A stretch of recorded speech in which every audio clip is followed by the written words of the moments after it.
Instead of somebody comes up and just says, "Hey, you're live." So hopefully, It actually does on our screen.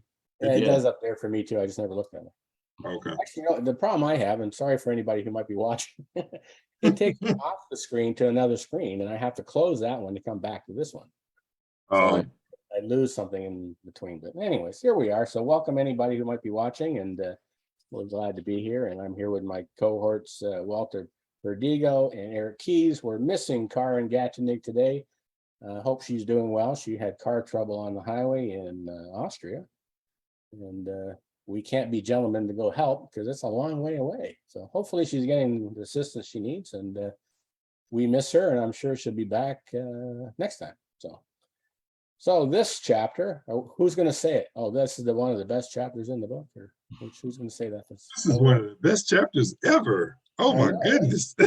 It's interesting. It really is good though. It really is. Imagination is definitely one of the better ones. This is a big one. The most fun. It says right off the bat, it's the workshop of the mind. Yep. And that's exactly what it is. And this is the fifth step towards the riches. Something I thought was really interesting. Again, you think about when this book was published, it was 1937. But Napoleon Hill spent 20 years putting it together. So it actually, he started in 1917. And think about everything that he's talking about in this book holds up today. And, even if you think of back in 1937, all the wonderful things that were going on in the imagination of the people, that he talks about, like Ford and Edison and people like that. I think he even mentions it in here, like through, where is it here? He's talking about like the past 50 years. Now we're talking about in 1937. Like I remember having a conversation not too long ago with somebody that, if you were to look where we are today, or even look at the last 100 years, we've done more in the last 100 years than we have in our entire existence. Yeah. Oh yeah, definitely. And that's because we're using the faculties of our minds, and imagination is a big part of that, right? So how about I'll get it started by just reading some of this, and then you guys can jump in and we'll talk about whatever you want. So he goes on the beginning here, the very beginning, first page of imagination. He says, imagination is literally the workshop wherein are fashioned all plans created by man. The impulse, the desire is given shape, form, and action through the aid of the imaginative faculty of the mind. It has been said that man created anything which he said that man can create anything which he can imagine. All the ages of civilization, this is the most favorable for the development of the imagination because it is an age of rapid change. Every hand, one may contact stimuli that develop the imagination. And then through the aid of imaginative faculty, man has discovered and harnessed more of nature's forces during the past 50 years than during the entire history of the human race previous to that time. So, we've been talking about a lot of different people that, like Elon Musk and Richard Branson and people who use their imagination to create things out of nothing. And, we're just having a conversation about putting a man on the moon. Like that was somebody's imagination. Like if somebody hadn't sat there and looked at this big ball in the sky and said, hey, I want to fly there and step on that piece of rock up there and imagine doing it, it never would have happened. We'd still be talking about it. But we've got these wonderful things going on. So anybody want to add to that?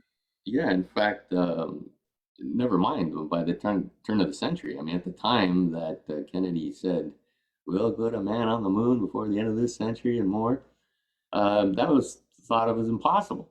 Like nobody thought that was possible. They were thinking at least mid 70s, maybe into the 80s. But he set that as the goal. Yeah. And made it happen. That was what? Was it 69? Or when was that? It was 69 that they actually did it. He made the declaration when the early 60s. It must have been, right? Yeah. Before he got. Yeah. That was when he became president. Yeah. Which I don't know when that was. It was mid 60s, right? Yeah, early 62. Come on, Eric, you're the historian here. You're supposed to know. Don't ask the United States guy. I was going to say, we got two Canadians talking about American presidents and the American and Atlanta. He got killed in Atlanta too, I think, wasn't it? Was it Atlanta? Yeah, it was, wasn't it? Holy smokes. No. No, That was Texas. It was Dallas. It was Dallas. Dallas. Dallas. You're Yes, right. I'm Dallas. thinking That's It was Dallas. Dallas. right. Okay, see, he got us there. He knew that one. I did know that. Well, I've been there. I've been to the site. I've been to the Oh, site. have you? Yeah. Yeah. Yeah, Grassy knoll. I have been. I Wow. have been. I have my own interpretations of that we'll talk about offline.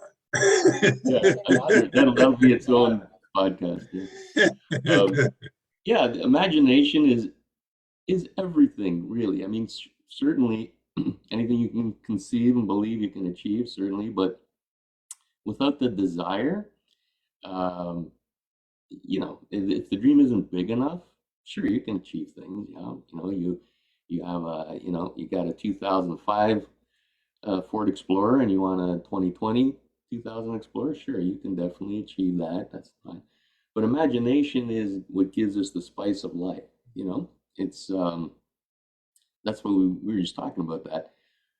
When you're trying to coach people through creating their list of goals, it's funny how restrictive our ego, our preconditioning, that whole instinct to keep us safe, kind of limits that.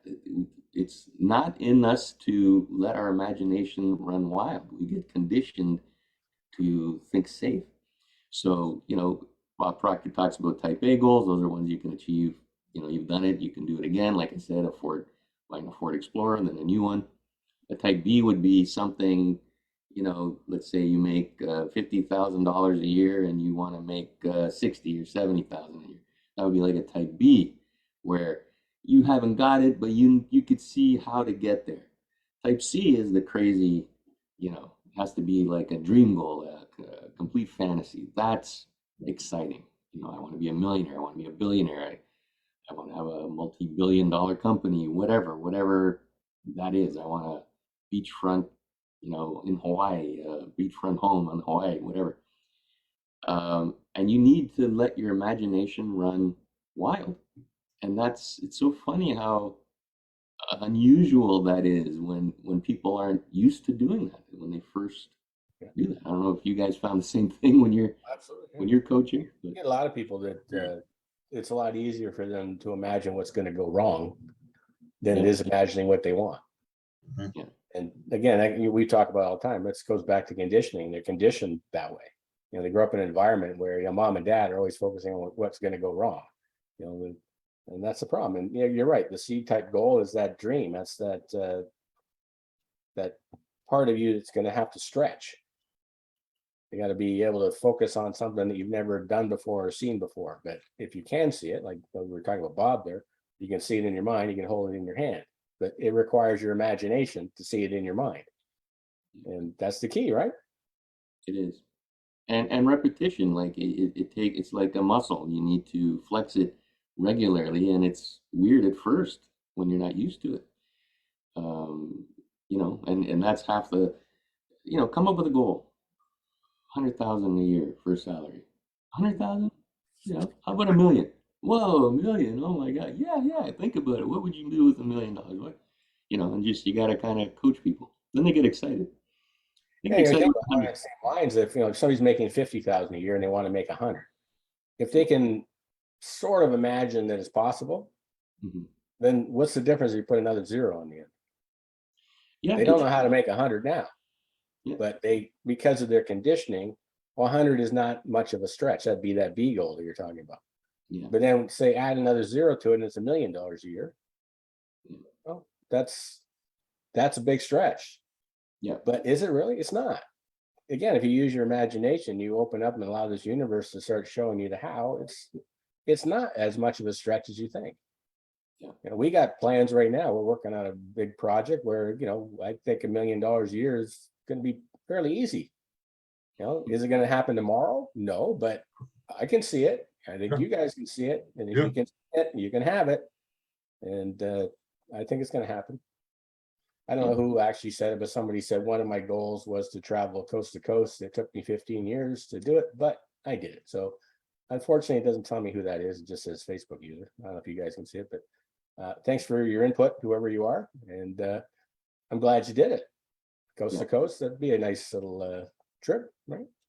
Yeah, that's one of our my wife's and I, Susie and I's goal is to RV across, not just, so we want to head out the Evangeline Trail, it's called, which is basically just a historic trail through the Atlantic provinces. And we're in Ontario, so we're going to go out all the way to Newfoundland, come all the way back, go across Canada to the, Vancouver, and then go down the west coast through, Route 66, and then sort of basically follow the sun and go all the way and come all the way back. That we're definitely going to do that. We'd love to do that.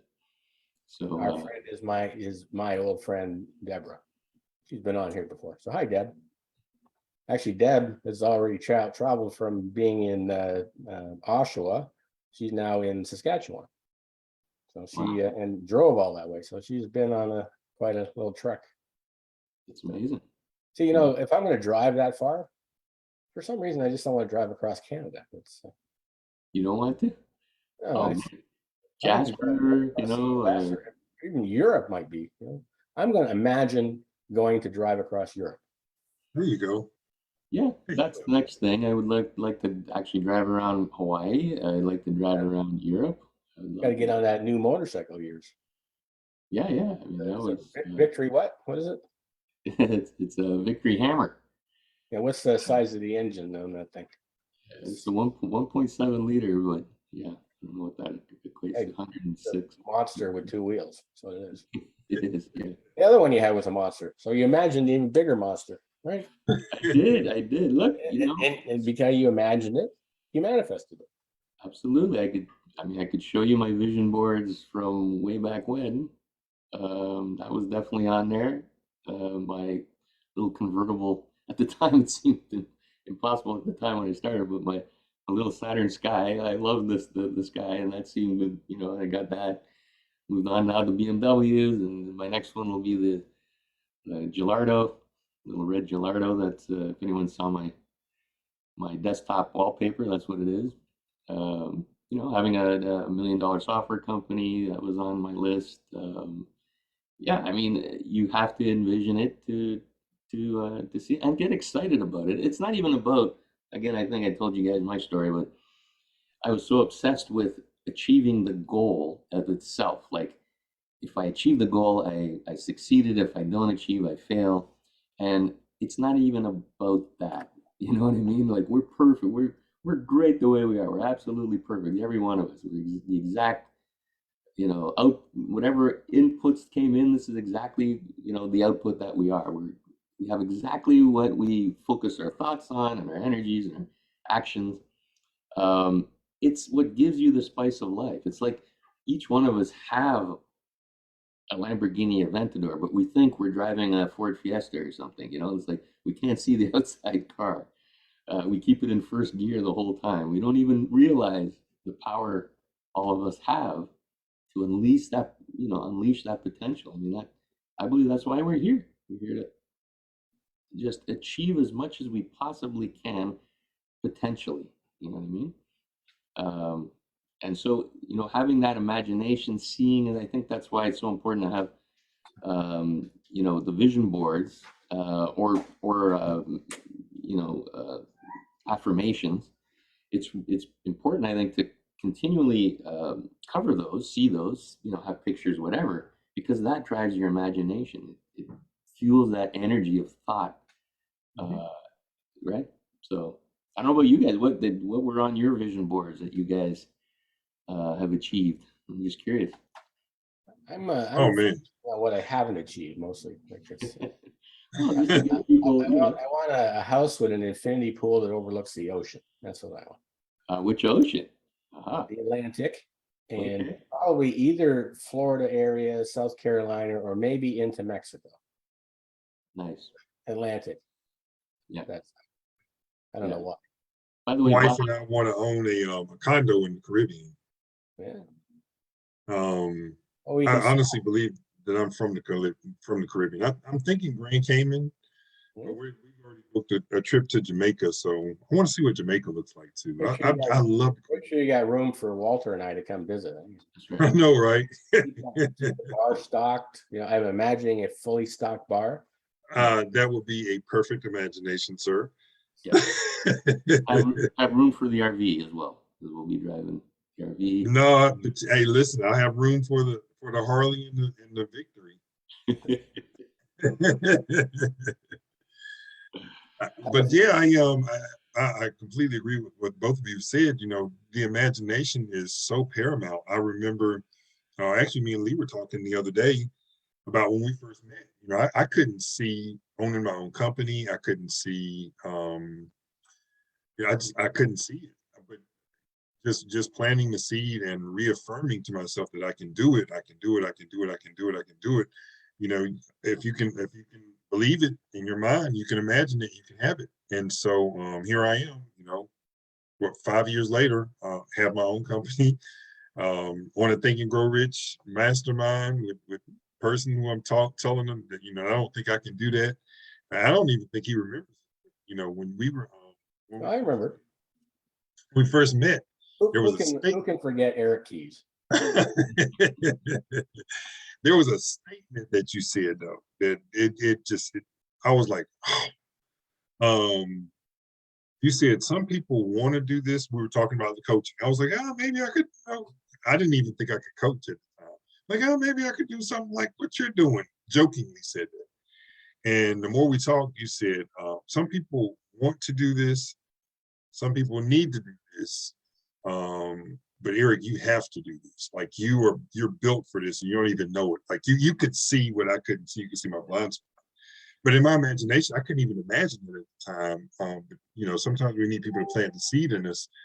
But when the seed is planted, imagine it growing, right? Imagine cultivating it. Imagine putting the work in. It's like, you know, like Walter said, it's not about the goal. It's not. It's truly not about the goal, y'all. It's more about the person you become achieving the goal. Yeah. Because you grow into completely different individual.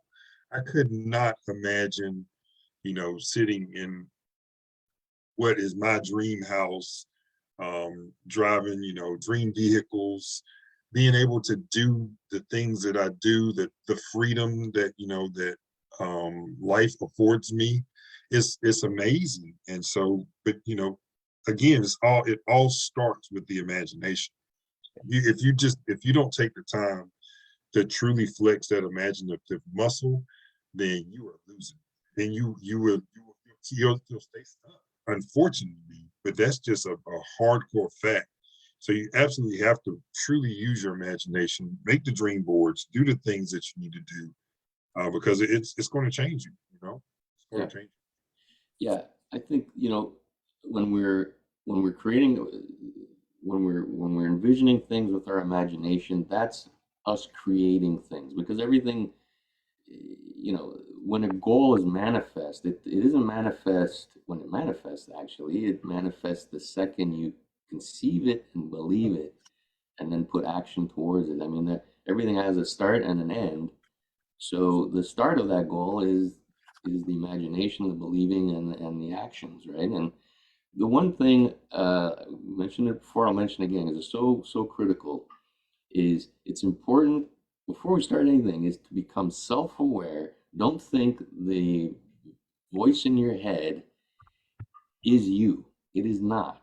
When you're imagining things, when you're outputting things, when you're imagining putting that energy out there, that's you. You're the conscious part of your brain, right? Imagining things is creating things out of nothing, or reaffirming things that you've imagined. That is you outputting. Voice hearing from, you know, what has been conditioned in your paradigm, in your ego, and your, you know, lizard brain that I call it. That's receiving. And we get lost when we don't realize that that inner voice is not us.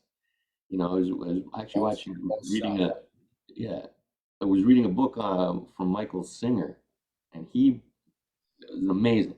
He said, just imagine if that inner voice was a separate person, and you know, it was sitting in front of you, and all of those negative thoughts that you hear was this person. You couldn't stand being around them. They would just drive you insane. What do you mean you're going to do that? What if you fail? What about that? Why did she laugh? You know, oh my God, how am I going to pay the rent next month? just a constant paranoid, you know. But when it's coming in the middle of our heads, we think, oh, that's, oh my God, I am, this paranoia, I am this worry, I am, and you're not. It's not just, it's a guidance system. You hear it. The only question to ask is does that thought make me happy? Does it move me forward? Does it propel me? Is that who I choose to be? That's it. That's the only question that matters. The answer is no. Let it go. Don't. It has power because we focus our awareness on it. Now we give it power. And I think the definition of insane. I've been on the subway, and you see some people that are just lost in that. They become the voice. The only difference between them that are like talking, what are you talking about? You can hear them talking to this imaginary voice in their head. The only difference between them and us is that we don't say it out loud, but everybody hears that it's that voice, right? It's a defense mechanism, but forget it. It's not you. It is not you. Yep. What is you is your imagination. Focus on where you're going. Or Focus whatever on you where decide to be, right? yeah. Whatever Sorry, Lee. you become whoever you decide to be. It's your choice. Exactly. But like you're saying, we have a tendency to listen to a little voice inside of us that's not even us. It's probably your dad or your mother or a combination of the two. Or your buddies that doing crappy things with or whatever. They're great stories. I love telling the stories from when I was a kid, but don't necessarily want to have them as mentors, when you're growing older. Absolutely, yeah. I know I've hung around a lot of people that I don't think I could do that anymore. I got No, some really good friends that I hang around with that don't think like me, but they don't have to. no. It's like they're like family to me. And but if you have a choice, then obviously you want to be around people who are going to encourage you and help you get to wherever it is you want to go and follow your imagination, wherever that is. It doesn't matter. And the other thing too is, who cares what anybody else thinks? Like you have one life to live that we're aware of. I don't know. I got lots of people tell me something different, but let's assume that we have one life to live in this 3D world. And this iteration called Lee. Yes. Yes. So don't you want to go till the wheels fall off? Like it's like nobody, you get majority of the population are afraid to even drive, let alone go till the wheels fall off. Yeah.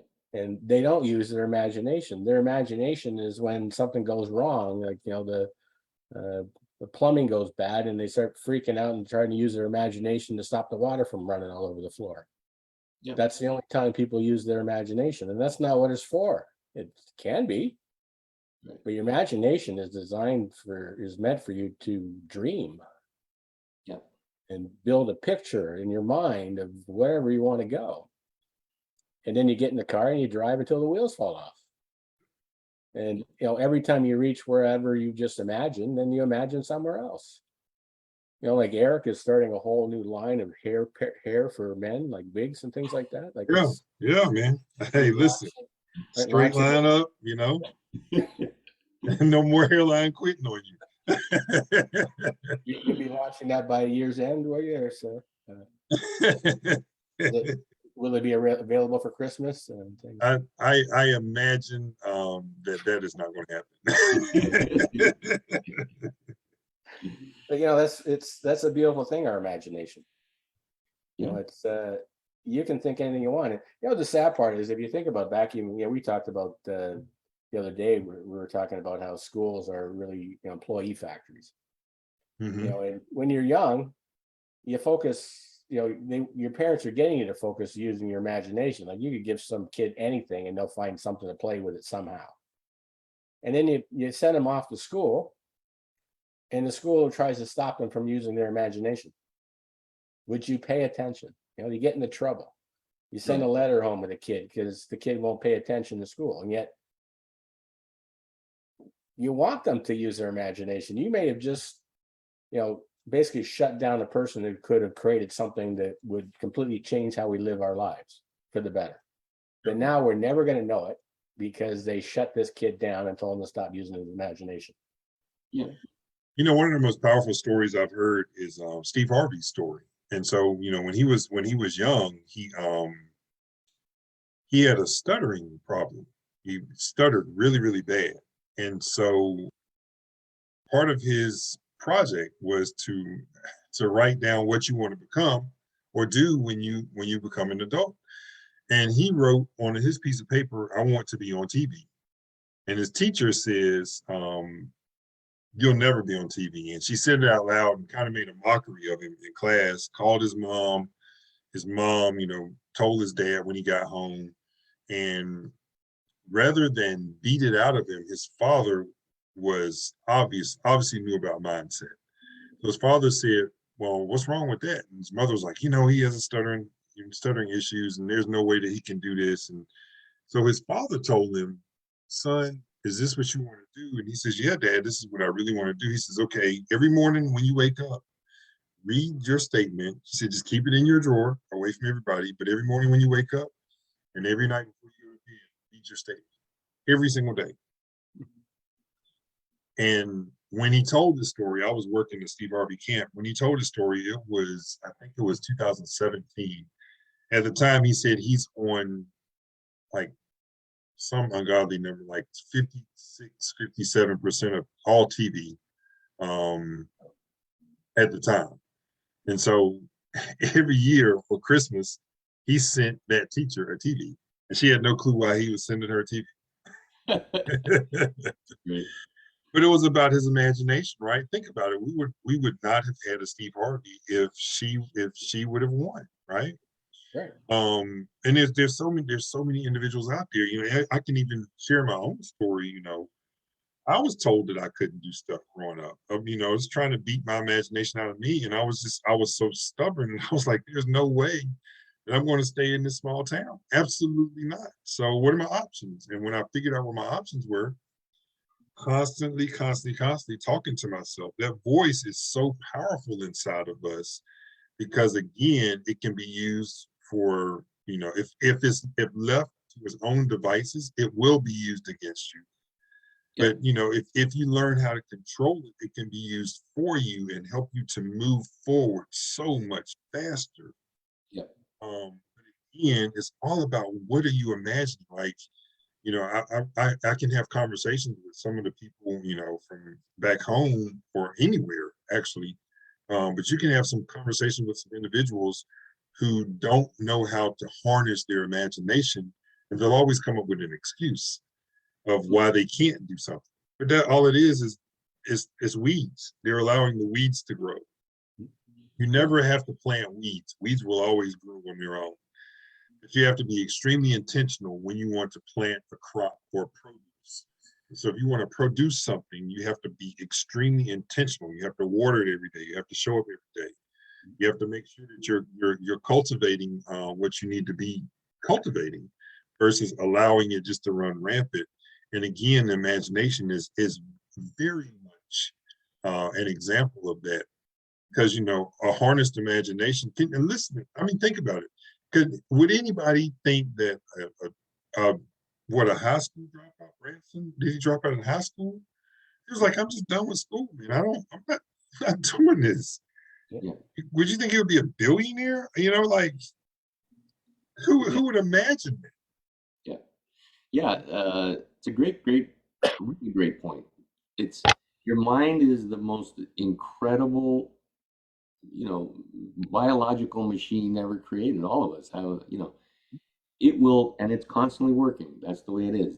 Don't ever think that we can control our thoughts. Thoughts come to us. It's not something, yes, we can produce thoughts, yes, but it will constantly, that's the way it's designed. It's just to constantly work. It never turns off, even when you're sleeping, right? But if it's based on the ego is a system to keep us safe, to keep us survive. So everything, its job is to assess your paradigm, project your paradigm onto whatever the situation or the person, and say, does it match? Yes, good. Doesn't match? Bad. Something's wrong. This person is wrong because I put my paradigm, project myself onto them. They came up with a different answer. they're wrong. Well, this person has the same answer, they're right. And that's it. That's the whole extent of it. It's basically to say, with this situation, how does it relate to my paradigm? And it will feel good if it matches, and it feels bad if it doesn't. And that's the extent of it. Yep. The thoughts will keep coming. If you ask the wrong thoughts, if you're a slave to that paradigm or that survival instinct, then the answers are going to be, oh God, why did that happen to me?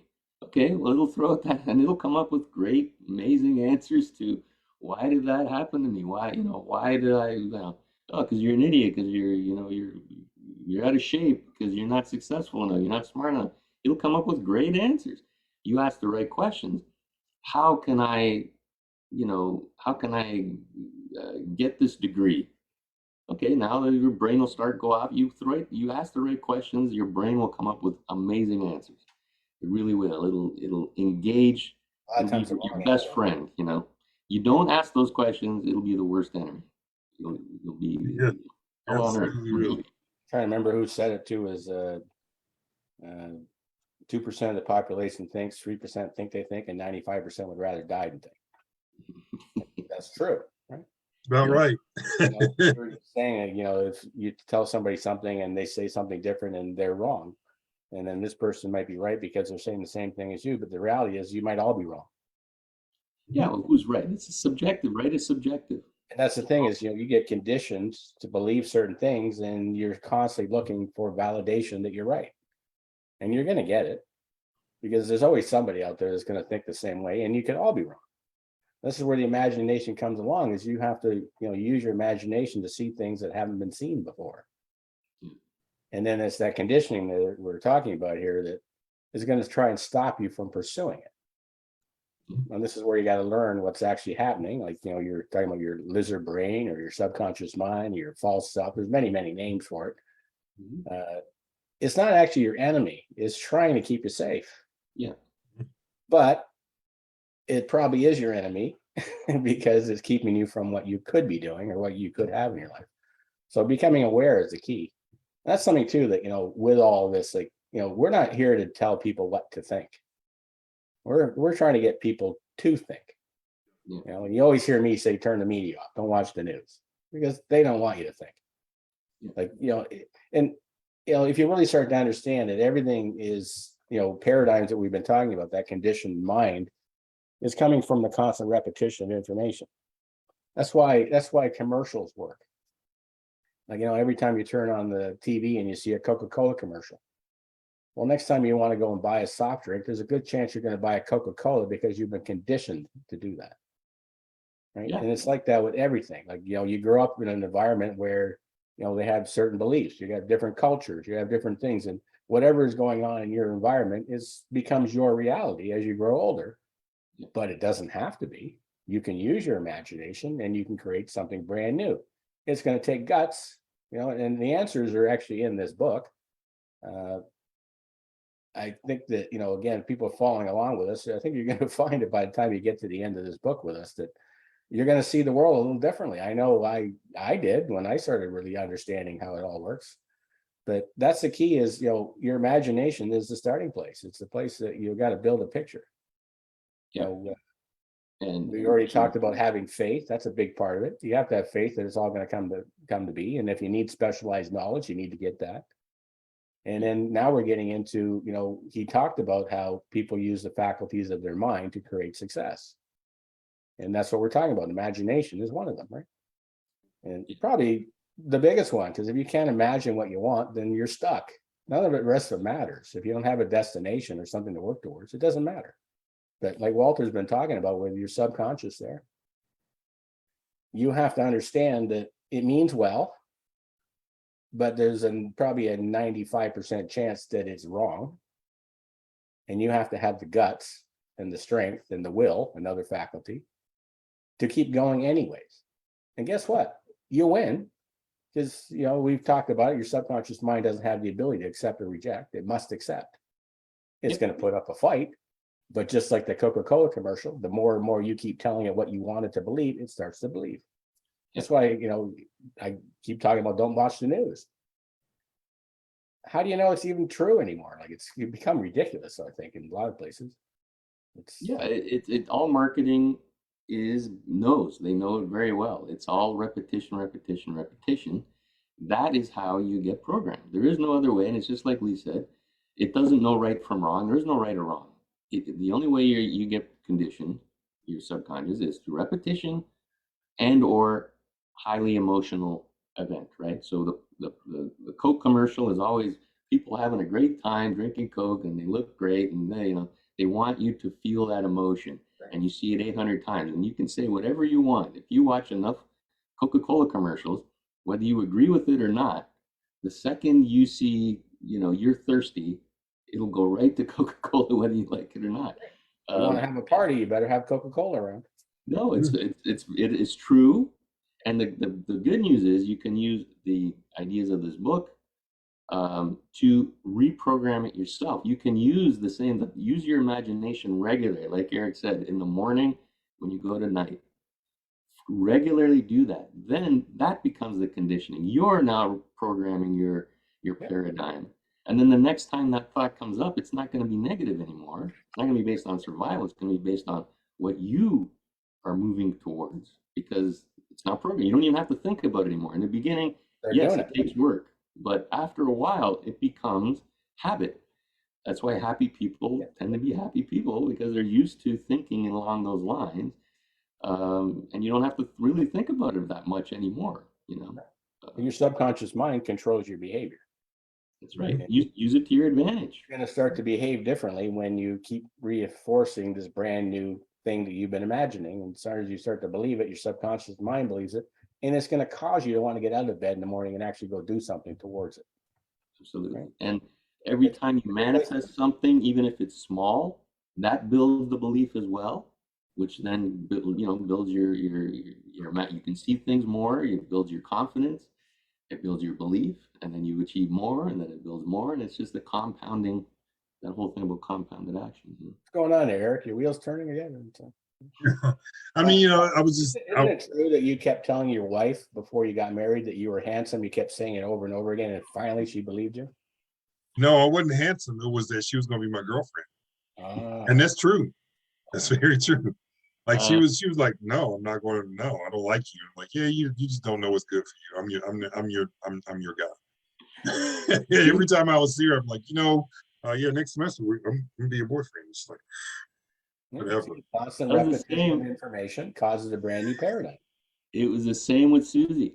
I kept telling her she did not want to get married. She was fine being a girlfriend and fiance, whatever. But I kept saying, no, you're gonna get married. You're my wife. She said, oh yeah, whatever. Yeah, no, she didn't even want to be my girlfriend. Really? She was talking to other people. She was like, oh no, I'm not interested in you, dude. You're not my type. I'm like, you just don't know what's good for you. But I do, and I'm gonna be there for you. Don't worry about it. I just say it all the time. 2 beautiful children later.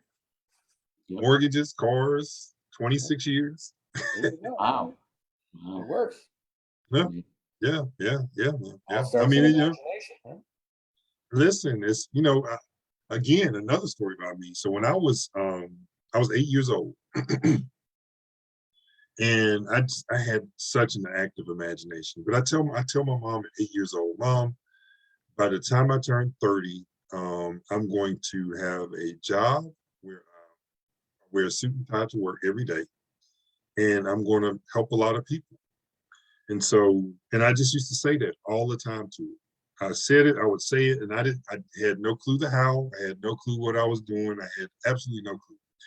And so I was working as the assistant HR manager in a manufacturing facility, the furthest place from, I used to wear steel-toed shoes to work. And this job actually, so my daughter was born, and I was like, I'm sick and tired of the manufacturing facility. I want something different. And so I said, I'm just gonna go and teach. I'm gonna go teach. I'll get certified, after I start teaching or whatever. And I go to the interview, and the hiring manager was the principal of the school. It was summertime, and so he was, he was walking around the office talking with people, and I'm sitting in his office. Excuse me. Now, to become a teacher at the time, I would have had to take a $20,000 pay cut. Wow. And I just bought a house, and I just had a baby. And I was like, as I'm sitting there, I'm thinking, there's no way that I can't afford to take this pay cut. So the principal walks into his office, and I'm just like, I just stand up. I'm like, hey, bro, I'm not even gonna waste your time. You know, I can't afford to take a $20,000 pay cut. I got a new baby, I got a new house. I can't afford it. So I just have to keep doing what I'm doing. And he was like, wait, is this really how the interview is going? I'm like, yeah, I mean, it's no use me wasting your time. Like, what am I gonna do? I know I can't do it. So why would I waste your time? He's like, you're different, huh? I'm like, I'm just being what I know how to be, me. I'm not gonna waste your time, dude. He was like, man, I looked at your resume and there's a director of safety job down at the school district, like down at the main office. I think you fit the bill for that. He's like, especially with you saying what you're saying now. He's like, I think we could really, really, really use your presence down there. He said, but you got to go straight there and apply because today is the last day to apply for the job. Hmm. I leave from his office, go straight there, apply for the job, go to an interview. Funny how your imagination will bring the universe together for you too, right? So I was doing a ton of nonprofit work in the community. And as I'm walking in with the hiring manager, as I'm walking out of the interview with the hiring manager, a lady walks up on us. And she's like, Keith, what are you doing here? I've done a lot of nonprofit work with her. I was like, oh, I was interviewing for the director of safety job, for the school district here. And she's like, she looks at the hiring manager and says, this is your guy, hiring. Hmm. Everybody else is your dude. So I'm like, you heard her. I accepted the job July 18th of 2004, 1 week before I turned 30. Yeah, there you go. And it was all, it was everything I told my mom that I was going to be responsible for helping a lot of people. I had to wear a suit and tie to work every day. But it all comes together. You don't understand, for anybody who's watching, you understand how powerful the imagination is. You don't have to figure out the what, the how. You just have to figure out the what. Like, just be firm and believe the what. The how it'll come to you. It will come to you. The universe, God, the universe, whomever, whatever you call it, it will certainly provide everything that you need in order for that imagination to come true. We listened to Walter talk about, and if anybody hasn't heard his story, I think it's an amazing story. But he was kind of down in the trenches in the mud, but from utilizing imagination, now he has a software company that does 7 figures. Yeah, and it's funny how you get there in a way you have no clue, and you in hindsight you connect the dots, and I would never get to where I am now if I didn't go. Everybody says it's suffering, it's this. You know what? It's just the suffering just means something's happened that you didn't expect. That's all it is. There's no failure, just something happened that was unexpected. So how do you learn from it? What you learn from it is there's something to learn, and if you don't learn from it, it repeats itself. That's the universe's way of teaching you, right? Yes. But the second you grasp it, you take from it, you grow from it. That's when you get to where you get to, or when it finally does manifest, you get amazed at the trials and tribulations that you've been through. You would not get to where you were without them, and there's no way you could have predicted that. It comes from some person that, like you said, who would have known, right? That you would have to go to this interview and they would recommend you. There's no way you would even think of that, right? But That is that's how it exactly what he works. wants. Exactly how it works. Yeah. One of the things too that we've talked about before too is it's important that not to think that all you need to do is have a picture. You do have to act. Yes. And, the conversation we've been having about subconscious mind, it's going to try to stop you from acting. Yeah. And even with Walter's company there, C-Bar, see, believe, achieve, receive, right? I'm assuming that's what he's saying. Like the conceive part is your imagination. Mhm. Believe, we already talked about faith. And then the achieve and receive, like you can almost take the A and change that to act. Yeah, exactly right. Which causes a reaction. Right. which is the results you receive. Right. And the receive That's is the thing. basically perseverance, really. It just Yeah. didn't fit very well. It would have been gross to be CPAP. So I just said, Yeah. receive. That wouldn't work, would it? No, it wouldn't work. It is So, important that, imagine it, like there's nobody that Napoleon Hill's talking about here who didn't work hard, but it started with imagination. So if you don't have that imagination, if you don't have that picture in your mind of what it is you're trying to create, then you're never going to do anything. Yeah. And we've talked about it too, where people sit around and they think, oh, maybe someday, or maybe it's God's will and things like that. Well, it's never going to happen. there's a great old Look at all the things Portuguese. like think of all the things we've created. Like even I remember I was thinking about this the other day with like I'm old enough to remember when the first personal computers came out. Yeah. Remember that it was the amber screens? Yeah, That was, that's that how I was learned. before my time. No, it That's how I wasn't. learned, man. Atari 400. That's what I learned on an Atari. I was in real estate when it first came out, and like everything was all on paper back then. And then they started putting stuff on, and it took forever for the stuff to work. Yep. But all the screens were amber colored; they were yellow, and the computer barely did anything. And then eventually, it was really a wonderful surprise when you got a color screen. Like, oh my God, they still didn't do anything much. Like they're kind of, if you think about back then, a computer was really kind of worthless, but everybody wanted one because it was something new. But think of what somebody had an imagination to do that. Now, like here we are in different parts of the world and talking on Zoom and broadcasting on Facebook. That was someone's imagination. Yeah. Right? Like I look at even, with Apple. What's his name? I can't think of his name at the moment. Steve Jobs. Jobs. Steve Jobs, yeah. Whoever, like when he first came out with the iPod and things like that was revolutionary. Like, and now, here we are, like this is an iPhone, like it's and a screen you can touch and move stuff on and apps. And, like, wow, if you think about it, like, I can remember the very first cell phone I had. That wasn't one that, like, actually, I come to think of it, I had a BMW that had one built into the car. That's back in the 90s, I think. And then a lot of people had bag phone, like they had a phone that was in a bag. Remember those? Oh, And then, I remember the very first handhelds. They were like this tall with a big antenna sticking out of the top. I actually got like the next generation. It wasn't as big, it was smaller, a black one. It's kind of cool, but it certainly didn't have any screens on it and things like that. You could you could dial and you could talk, and it cost you about $2 a minute to talk to anybody, but it worked. And now look. Like, this is all someone's imagination. Everything is someone's imagination. Yeah. And this is what, I think hopefully anybody might be watching along with us, that we're encouraging people to use their imagination.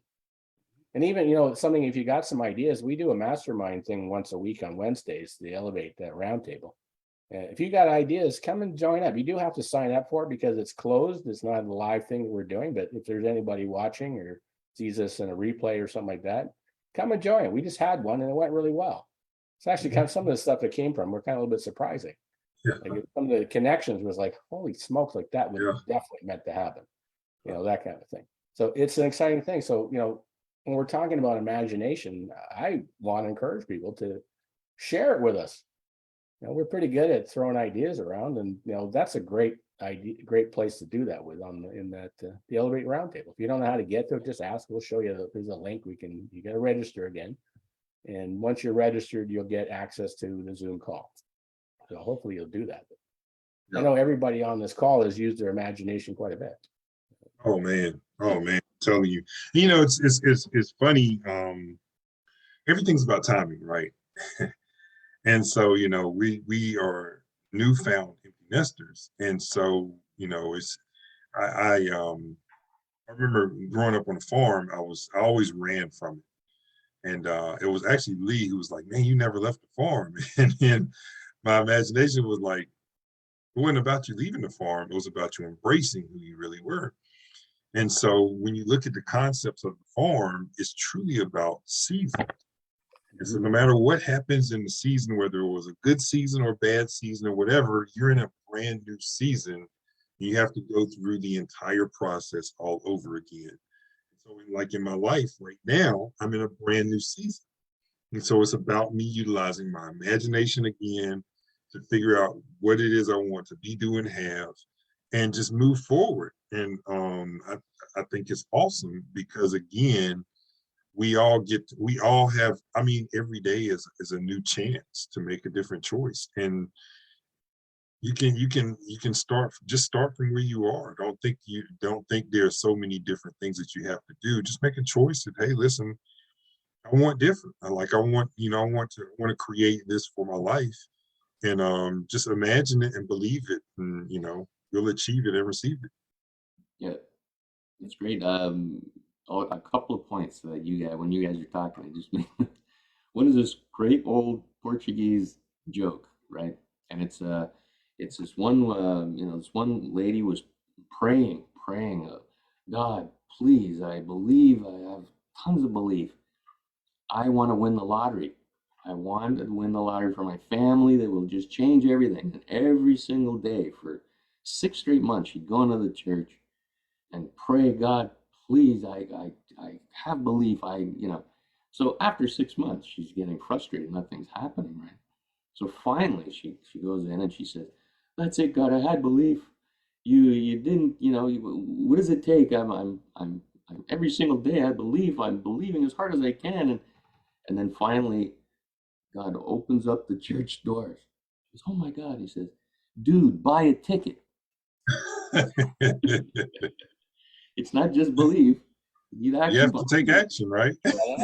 Uh, and the other thing was Bill Gates. So I read his autobiography, and what inspired him was I think it was the Expo '67, I believe. Um, and when he went to the Expo '67, there was kind of the home of the future, and everything was connected. They didn't know how, of course, right? But when you go to the fridge, it would know that you were short on milk and it would automatically order it. And the TV was connected and people could talk on everything you see today, actually. Phones and video phones and all of that. That was just seemed like fantasy back then. But that's what inspired him. That when he was 12, I think he said he was 12, he saw that and he said, "That's it. I'm going to make this happen." That was his whole thing about having a computer in every home and whatever. That's what drove him. When he was 12 years old, he saw that vision. That's And what his started. imagination caused him to change the world in a lot of ways. Exactly right. Exactly right. It is kind of And fascinating that people 50 years ago were describing what things look like today. Right. yeah, So there's still it's no flying cars, but we're computers of like there's some areas where we there are flying cars. well there are, but not it's not Jetsons. That's what everybody thought. I was actually watching something where they basically it's a giant drone. Like it had 4 propellers in it, but it's a Yeah. car. Oh yeah, no, it'll get there. It'll get there. But they thought by now we'd all be in flying cars and whatever. But computers, the way how far the computers have come, and just the internet, and I mean, it's just far surpassed anything we could ever think of, right? Yeah, you just mentioned the Jetson. I'm thinking I never thought about it before. Didn't they have like combustion engines in them? Because there was always smoke coming out of the back. I don't know what the hell the heck It drove wasn't those electric. things. It wasn't electric. Like it was, you would think in the future, that far in the future, as they're flying cars, they'd be electric. But Exactly it right. had some kind of an engine in it because it had an exhaust. Yeah, yeah. It did. Yeah. Smoke Something coming was out. coming out of it. Yeah. Yeah, and the last thing was just, if you have an idea, it is, this whole idea of mastermind also comes from Think and Grow Rich. It's vital. It's been vital for me. I think the way I first met Lee was a mastermind. We were part of the same mastermind. They don't always last forever, but you get connections, you meet people, and then spins off other masterminds. And I've had several in my life. But you have an idea, and it's the power, first of all, in a mastermind, if you're thinking of a mastermind, it's a bunch of positive people. It's people that are entrepreneurial spirit, at least. They're positive, they're going to encourage you. So that's the first thing. So just being in that energy in itself is worth it. But secondly, you come with an idea, and you'll be amazed how, just like Lee said, this person said, "Oh, my cousin is whatever, we'll get you in contact for an investor or a real estate person, or he's a computer person, or he knows somebody," or it's amazing. Come up with the idea, and they'll pitch. You'll throw out an idea, as far as you flushed it out, and you'll get ideas back, things that you never even thought of. Again, it's just an imagination fest, and with a bunch of positive people. So just being in that presence of that energy is worth being part of a mastermind, I think. Amen. If anyone has those ideas, join us. We'll be happy to hear Yeah. them, inspire you, give you ideas, give you connections, all of that. Right? Absolutely. I Yeah, love we that. watched Stabbing yesterday. Yeah. Watched Stabbing yesterday. I mean, it was, Elevate Roundtable is a great, great, great place for people to be. Wednesdays at 3 p.m. It's amazing. Like, we watched something happen yesterday that I couldn't even contain myself. Yeah. We were watching it unfold, and I was like, "Are you serious? Is this really happening in front of us?" Because it's amazing to watch it happen. It's just, to watch the pieces do this. Yeah. Like everything is falling, seems like out of order, and they just fall right into place. Yeah. To be able to witness that is amazing. It's absolutely amazing. And Everything is energy, right? yeah, you'll see And it. you're You'll on that see it more vibration, often. you're going to attract to you. And like the person you're talking about came to the Elevate Network because she was looking for something. Mm-hmm. What was really surprising, she found exactly what she was looking for. Exactly what she was looking there. for.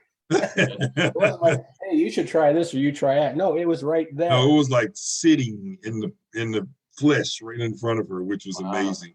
Yeah, it was kind of like I remember actually looking at her going, No, and every time, I don't know if you guys get this, but every time, it's not a coincidence, but when things come together like that, and when it's coincidence, that's when things are happening, right? I get the little shivers on the back of it, almost like it's like ghost stories, but it's a good thing. It's not a bad That's thing. the chills. Yep. Amazing. You know what I mean? Yep. I live for those. Yep. Right. That's amazing. Yeah. I think one of my favorite things is using my imagination. Like, I've always had a pretty vivid imagination. Always been a very creative person, and I love being around people that have good imaginations. Like, I don't care what you're thinking about, as long as you're thinking about something and you want to share it. I'm going to listen to you, because I want to hear it too. And a lot of the stuff, even that like we were doing with the Elevate Network, it's a creation based on what I've learned in most cases from a lot of different places. Yeah. I don't think it really exists anywhere. I'm not aware of something similar to it that exists, but it has little pieces of everyone else's imaginations that I've ever come across. There's a little bit of something somewhere in it. And then when you mash it all together, it creates something brand new. Yeah. And better. And that's the beautiful thing about it. That's why, I love having these kind of conversations. And again, we want to encourage people to come to the round table, because you can be part of this conversation, not just listening to it. Yeah. And bring your ideas. There's no topics. We're not there to, we're going to talk about this today. No, it's whatever you want to talk about. And that's usually that, like when we did it yesterday was, we got on the call and nobody really had anything that we were going to start talking about. And we just started talking. And it turned into something great. And that was, allowing people to use their imagination and be free to just discuss ideas. And it's exciting. I think everybody should be doing stuff like that. Like this. It goes back to people don't think, do they? Most of the cases. No, my sister used to make fun of me because I was a big comic book geek kid. I'd have all the different comics, and I would run. My imagination is so crazy. I would run around the basement acting out. I was the Hulk. I was Spider-Man. I was Superman. I was. They said, Walter, you're freaking nuts. Stop running around like that. And in my mind, I'm acting out all of these things. I'm punching, bad guys, and you just look crazy when you see this kid running around the basement. I'll just playing with myself and my own imagination. But thank God for that nowadays, because you really do need imagination. My friend Jerry, he boxes and boxes of comic books and saving them up since he was a kid. And like he's 63 years old now, and he's still into it. Like all the superhero movies come out, he's the first one in line to go watch. Yeah. That's me, man. He's using, it's all imagination, isn't it? Right? It's it is those characters, the way Stan Lee, the way he came up with I have a box. How well thought out they are too. Oh yeah, exactly. That I'm going to give to my kids. I used to get every #1 That was my whole thing. The number one comic. It used to be a big thing, not so much now, but back then I would get every number one that would ever come out. I would just buy it, buy it, buy it, buy it. And I have a box. I don't even know. It's like Probably 30, worth 40 some money years then, old. right? Yeah, well, I'm gonna hand it off to my kids and see what happens. Yeah, that'd be awesome. Hopefully they have the same passion and they'll just sell them. Yeah, no. Oh, thanks, Dad. Let's go to the pawn shop. They can be worth Yeah, a lot. Some of those can be worth a lot of money. But you know, you oh, think about, like, I just mentioned Star Trek. Uh, the imagination behind, like, Gene Roddenberry, like, think of when the original Star Trek came out. Like, that was, groundbreaking. Like, Yeah. nobody thought like that. no. Space Yeah, Odyssey, Star Wars. I mean, Yeah. where they come up with this? I still watch Star Trek. I like Star Trek. I like the new ones too. Yeah, they're amazing. Yeah, And it was a positive world. Everything else was dystopian and whatever. It was like the whole world came together and everyone is, the galaxies are trying to work together. it's all service driven too. Yeah, Like, exactly. your value in society was based on the service you provided. Yeah. Like, Yeah. there wasn't anybody, sleeping on the streets, because it just wasn't the way you did things. And if No, it was- anybody was down that far, everybody would lift them back up. yeah. Like, why can't we be like that? Yeah. Well, you believe. Like, I was surprised. I'm back in an old city that I used to live in for now, and one of the first things I noticed when I got here is there's homeless people downtown, and there's, like, drug addicts walking around downtown. Like, what happened to this city? Like, Yeah. why is a prosperous area like this have people that are hurting so badly? Yeah. And why is it allowed? Like, it's like I'm sure it could be solved. And I can't help but sit back and think, why is it the people that make the decisions aren't solving it? Like, what is there some benefit? I don't get it. But like, why does that happen? Like, why do we have people that don't have a home, a bed to sleep in? Like, why are they sleeping outside in a tent? We can't find some way to have them in where they're warm and dry and The richest society in history can't come up with something. Yeah, right. The reality is we can do it for some reason. And we're making it a priority. That's right, and I don't know. I think it should be. But Well, that's another great point. I think we're at the top of the hour, but that ego goes bigger than us too, as well, right? Because you Yes. get these little, there's the ego of ourself, and then there's the ego of the family, and the ego of the team, and the ego of the school, and the work, and the state or province, and the country. We all, kind of get boxed in to being whatever, a Canadian, an American, whatever. And you behave and put on the face of whatever that means. And we collectively all agree to that for whatever reason. I mean, it doesn't really make sense, but I think it's going to change. yeah. I think the whole world is starting to wake up a little bit more. Yeah. It is truly evolving. It's truly evolving. You're starting to see people's paradigms change. Yeah. They're starting to see the world differently. So reality's starting to change. So I mean, you look at the pandemic, what happened, you think about even pre-pandemic, kids coming out of school were required to, you better show up to work, you better be on time, you better do this, you better do that. And now, almost half the population works from home now. Yeah. Yeah. And funny enough, that did bring it brought people together in a lot of ways, because we were doing Zoom calls, and it didn't matter if you were in the Middle East, if you were in France, the first thing is, hey, how you doing? Did you catch it? Are Yeah. you safe? Yeah. It was like this outpouring of empathy. It didn't matter what your culture was, right? It brought everybody together. Yeah. Did you catch it? Oh, or how did you feel? What were your symptoms? Da, da, da, da. Everybody was in the same boat. And in that way, it was kind of a unifying thing. Funny It enough. was. It was. and It we really beat it. was. We beat We it. found a solution. Yeah. It's a matter of time, right? It's interesting, even along that lines too. Like, there's an element out there that wants to keep us in it. Right? For sure. Again, it's got to do with, I guess, trying to control a person's mind, keep the imagination down. If you're worried about catching a disease and you're staying in your home, and you're going, even when you're on public, you're covering your face so nobody can see who you are. Like, I can't help but sit back and think that it's engineered a little bit to keep us That's the media. Stop thinking. You know? Be your own thinker. You know. That's the key. You got to think, and most people don't. I think anybody that's hanging around with us is well, we're going to encourage them to think and think whatever they want. That's another thing too. Everybody listening has unlimited potential, and release it. That's your calling. That's what you got to do. Release, choose, imagine.